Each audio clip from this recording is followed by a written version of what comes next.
FrontPage allows us to specify the properties for each of the form fields, including the field's name, the initial value, the field's value, the size, and the position of the field in the tab order for the form. After we've created a form for our web page, we are able to edit numerous properties that control how the form fields will perform. With the form selected, we'll right-click and from the flyout, select Form Field Properties, and the scrolling text box Properties dialog box opens. Notice the first option is the Name List box. This name is used internally and will not be displayed on the form or page. When the form is submitted, the name is transferred to the form handler as part of the name-value pair that identifies the field. With the name highlighted, we'll type Comments. We need to remember the name we've given to this form so we can use it later when we create a confirmation page. The Initial Value List box allows us to add text that will be displayed in the form field when the form is first displayed in a web browser. We'll press Tab to move to the Initial Value List box and type, "Please enter your comments here."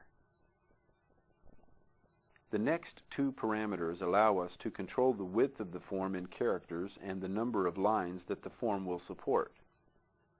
Notice the default settings are 20 and 2. We'll press Tab to move to the Width in Characters list box and type 25. Now we'll change the number of lines by pressing Tab twice, then typing 4. The Tab Order list box allows us to specify position of the field in the tab order. This parameter is used primarily if we have more than one form on a page, thus allowing us to specify how a site visitor will move from field to field by pressing the Tab key.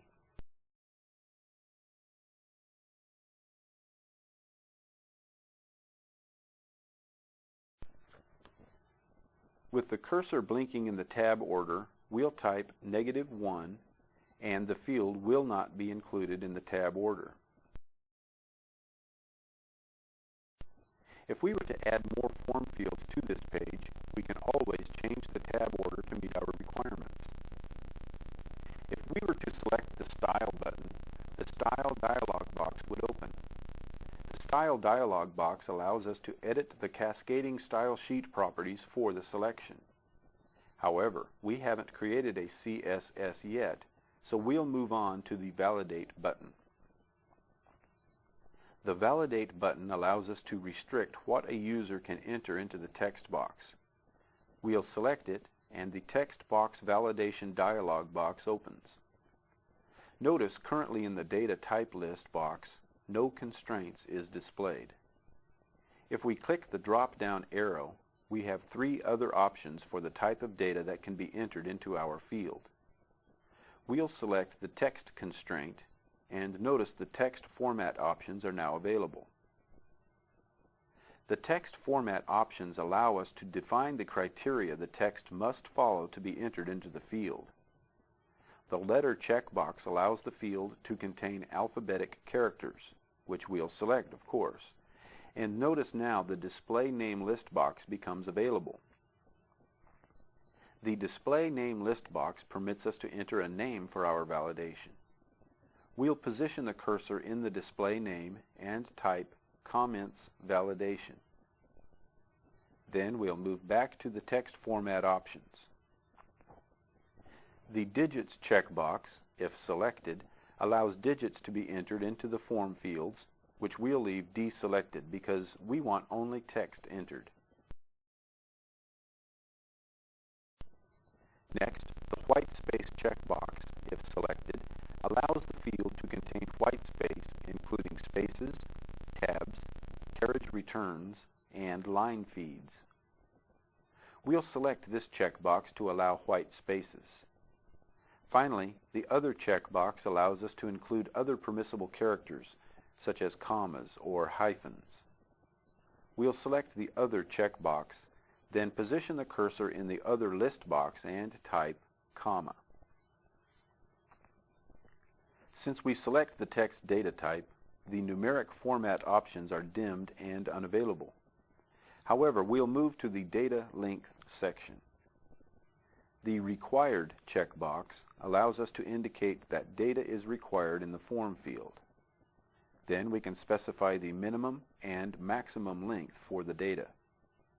We'll leave the Required checkbox deselected since we aren't requiring this form field to be filled in. The next section, the data value, allows us to specify a value constraint for the form field, such as the text must be greater than 5, while the and must be checkbox allows us to specify a second constraint condition and value. Since we are creating only a comment box, we'll leave both of the data value checkboxes deselected. Since we are finished with defining the constraints for our form field, we'll choose OK to return to the Scrolling Text Box Properties dialog box. Then select OK to return to our web page. Notice as we are returned to our web page, the scrolling text box changes size and the initial value text we specified appears. Let's preview our page. We'll select the Preview tab, and we can see how our scrolling text box appears different from the original. Let's return to the Normal view by clicking the Normal tab, and then we'll learn how to create another type of form.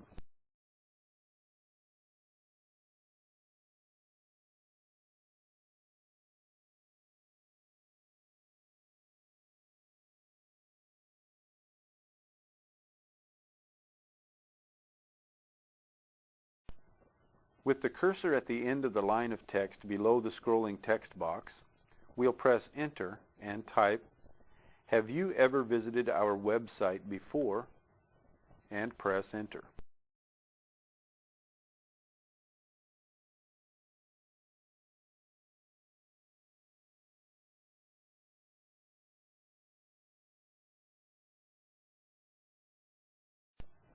Now we'll open the Insert menu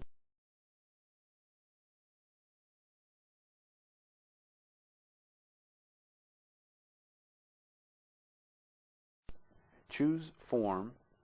From the flyout, we'll select Radio button, and we are returned to our web page with the Radio button displayed. Subsequently, we'll add text to our Radio button. With the cursor to the right of the Radio button, we'll press the spacebar once and type No.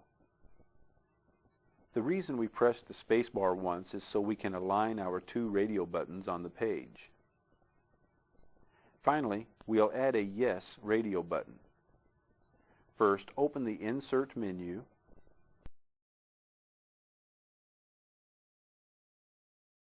choose Form, and in the flyout, choose Radio button again.